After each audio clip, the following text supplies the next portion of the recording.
The war for Warner Brothers seems to be reaching a possible conclusion. Weeks ago, it seemed almost certain that Netflix would be acquiring the legacy media company.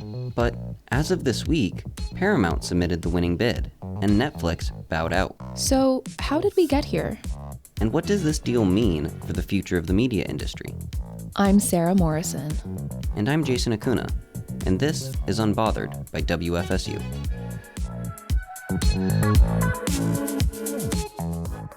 Today, I'm joined by my guest co-host Sarah Morrison, who is also our membership coordinator. Hello, Sarah. Hi, Jason. So, how much do you know about this merger, this new merger between Paramount and Warner Brothers? Honestly, Jason, I didn't know too much about this merger before you brought it to my attention, and I feel like there's a lot more that I should know about this merger, especially as much TV and media that I consume. 100%. I mean, this is definitely going to impact everyone who enjoys watching television and movies. And this all really started late last year when Warner Brothers announced it was splitting into two companies. Warner Brothers, which would be the streaming and theatrical side of the company, and then Discovery, which would take on the linear TV assets like their TV channels. During that time, Paramount put in a bid for Warner Brothers, leading Warner Brothers to kind of look for a better offer than what Paramount was offering, and Netflix came into the equation. This kind of angered Paramount and led them to launch a hostile bid, but back in December, Warner Brothers was still choosing Netflix with Netflix's all-cash offer. That was until very recently, last week, when Paramount returned with another increased bid, this time matching the offering price that Netflix was offering, but they are including both Warner Brothers and Discovery, whereas Netflix was only looking to buy Warner Brothers. The Warner Brothers board decided that the Paramount offer at this point was superior, at which point Netflix decided that they were finished offering and backed out of the deal. And now Paramount is set up to purchase and merge with Warner Brothers Discovery. I had no idea that all of this was happening. It does give me pause that Paramount is inching closer to what looks like a monopoly. Would I be right in kind of taking that approach to this situation? Well, that is the question many are asking, including, I'm assuming, the regulators themselves as this deal moves forward. But those were some really interesting questions that I wanted to look into, and so I spoke to an expert on business mergers, as well as an assistant professor of journalism, to find out more about what might happen if this merger goes through.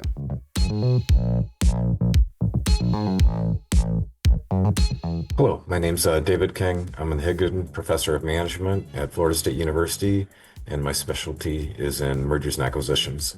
And it's great to be back to discuss the Warner Brothers deal. Yeah, Professor, welcome back. It's great to have you on again. It seems a lot has happened since the last time we spoke, but my first question is could you give us a slight recap of what we kind of talked about last time? Where did we leave off with Warner Brothers' sale? Yeah, this has been, a lot of drama. I mean, it's probably better than some of the shows that are on the streaming services. It all kind of started with a public bid from Paramount that was hostile in September 25, and it looks like the Warner Brothers management looked for what's called a white knight, someone else to acquire them because they weren't keen on Paramount. And Netflix made a bid in December of 2025. The initial bid from Paramount was $19, and Netflix came in with $27.75, and that was going to be initially a mix of cash and Netflix stock. They later changed it to all cash, but Paramount kept kind of sniping from the sidelines, even though that they'd reached an agreement between Warner Brothers and Netflix. And it was really unusual. About a week ago, Netflix offered that they would give 5 days for Paramount to look at the deal and to make a better offer if they wanted to. And Netflix came back and offered $31 per share. The difference between the deals is Netflix was only going to buy part of the company, and they were going to spin off CNN and all the television stations. The CNN and television stations are valued about $4 billion.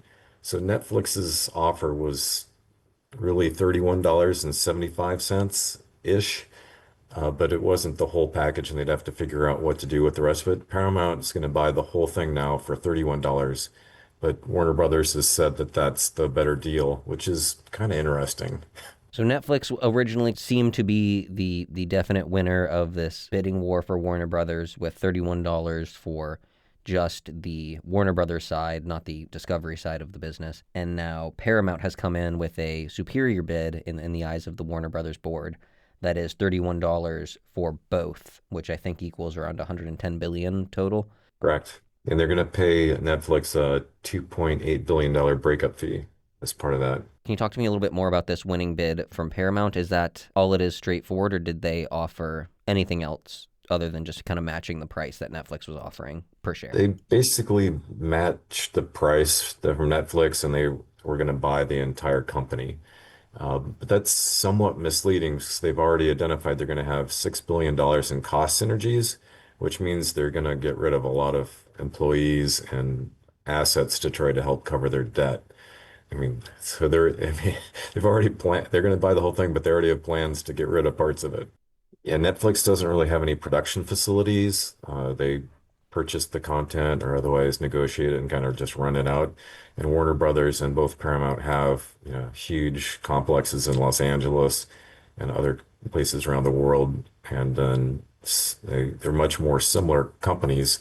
So like they've already bought Skydance recently, so they already had about $80 billion in debt. Now they're going to go up to the estimates vary between 90 to $100 billion in debt, and that's going to be a huge amount of debt that has service. I mean, the impact that one of the things we talked about last time was the impact on consumers. I mean, so what does this mean for your streaming services? I think Netflix realistically could have probably made the combination of HBO and Netflix cheaper, but I'm not sure that's going to happen with Paramount because they're going to have to be able to pay down all this debt.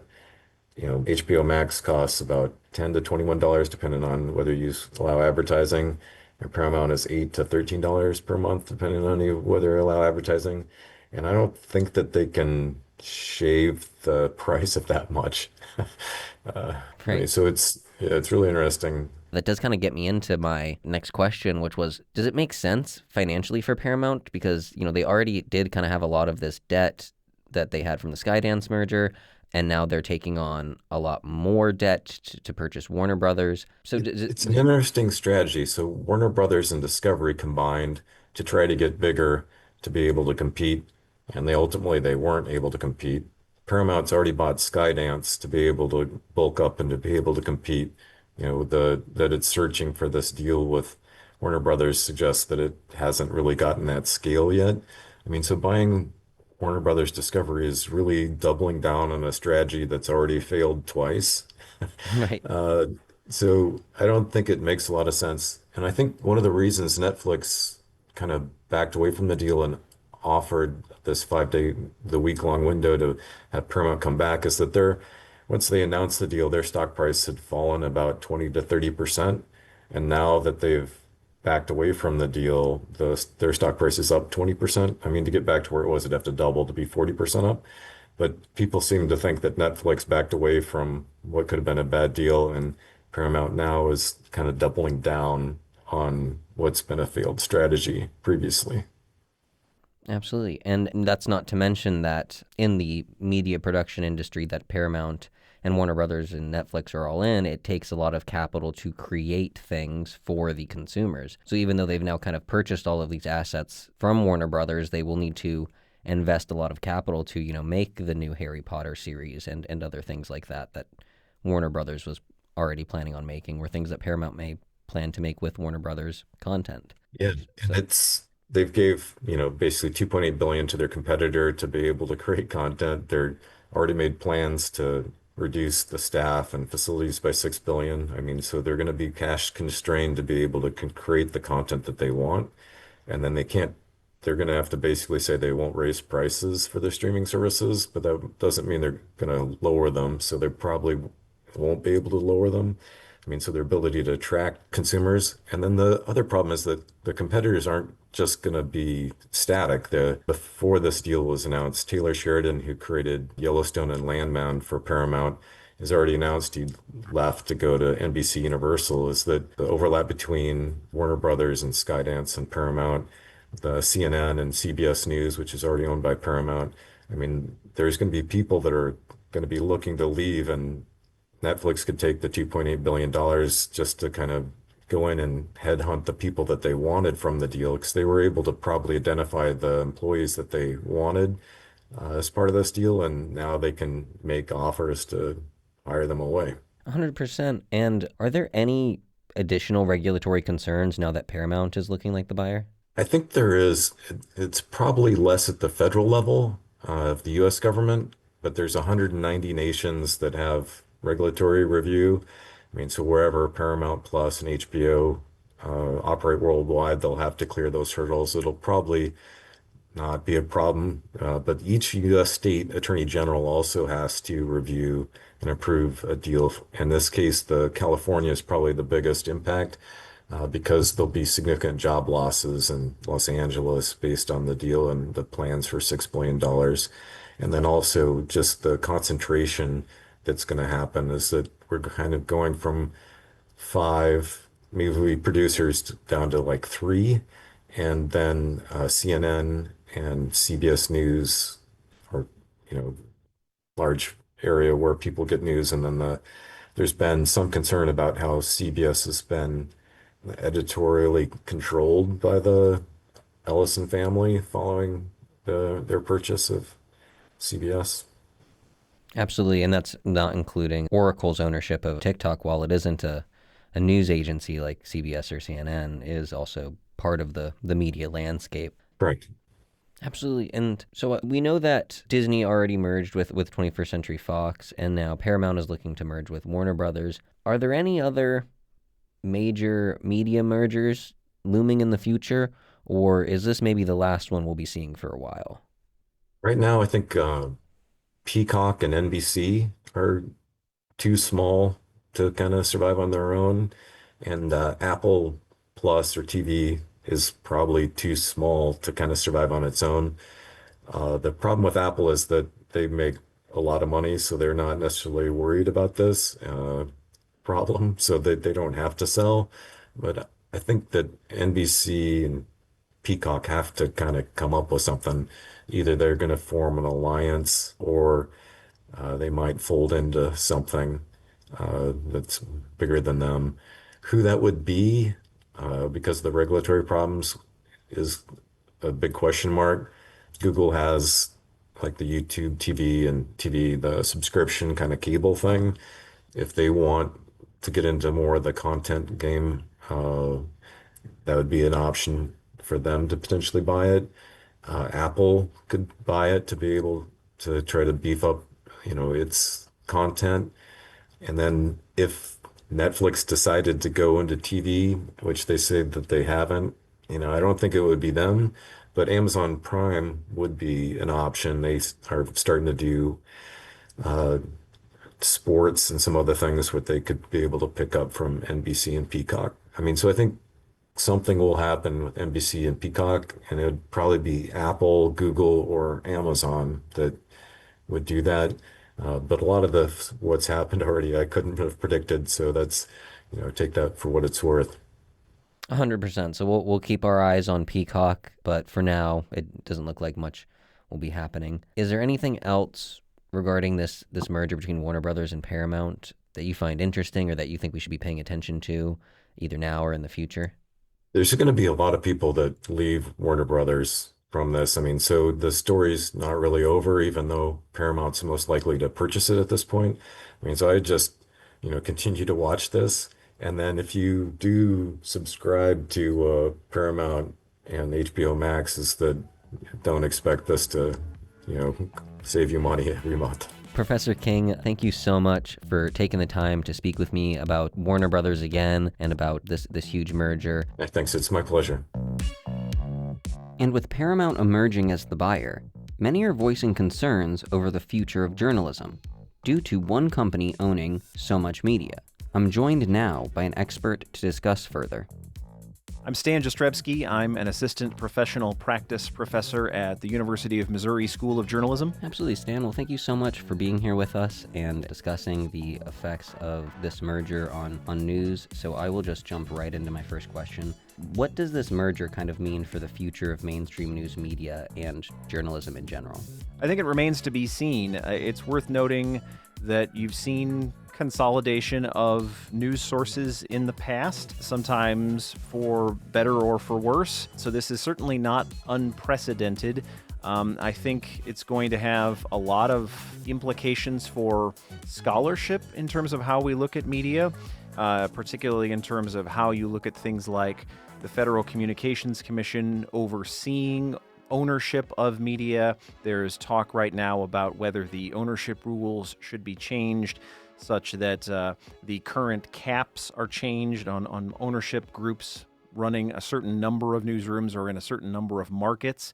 And so this may have ripple effects on that ongoing discussion. And I think also we need to be a little careful to speculate what's going to happen. I think that, sometimes there are possibilities for people to get caught up in what might happen. I think we want to really be sure that we wait to see where the proof comes down. Now, there have already been things like Barry Weiss allegedly pulling a story off of 60 Minutes shortly after she became the editorial director there, after running her slightly right-of-center news site, The Free Press.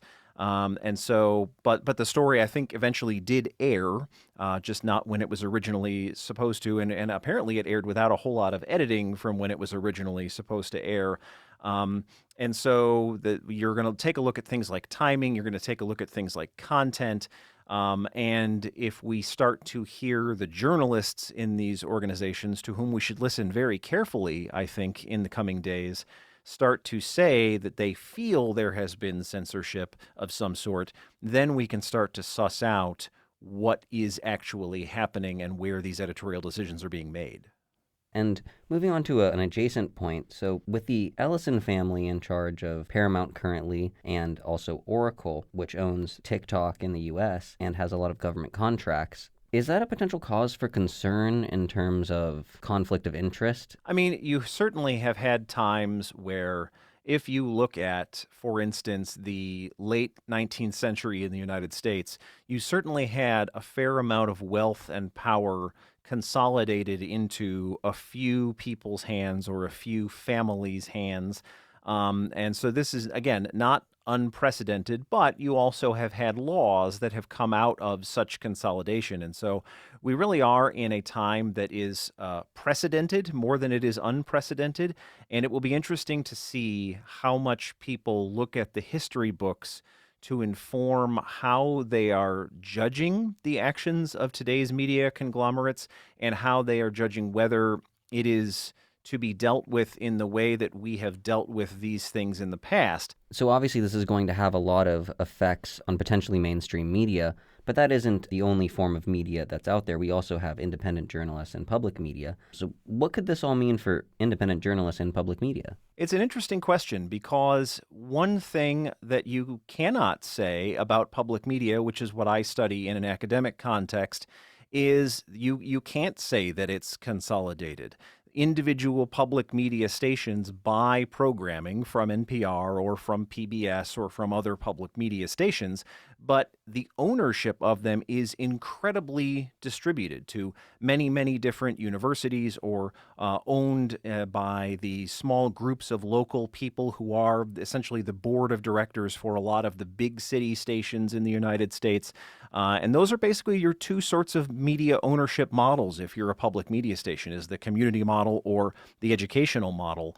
And they are not beholden to what they are told by NPR or PBS. Those larger systems will come down with advice on what they think best practices might be. But if you do not want to run the particular program at a particular time, no one is going to stop you from doing that. That stands in contrast to some of the commercial media organizations which have these must-run dictates that say you are going to put this language on at such and so a time or in your newscast on this evening. NPR and PBS don't do that. And so the American people have, in some respects, been given an opportunity here to judge a couple of very different ways of going about ownership structures. And in the end, if you believe in a free market economy of news, you can choose between public and commercial media. You can choose between any of those and things you get on social media. And we know that people do get information from all of these platforms. And it's going to be interesting to see which of them wins out in the long term. And hopefully people have a sober discussion about how the money is raised and earned in each cases, and how people are influenced by that money.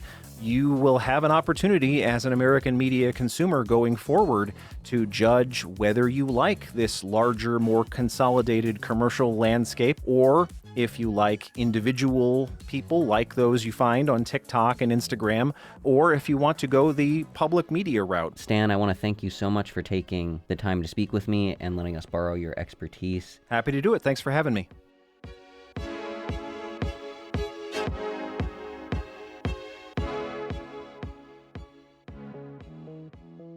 Unbothered is produced, edited, and hosted by Jason Acuna. Audio engineering by Taylor Cox. Executive producers Regan McCarthy and Lynn Hatter.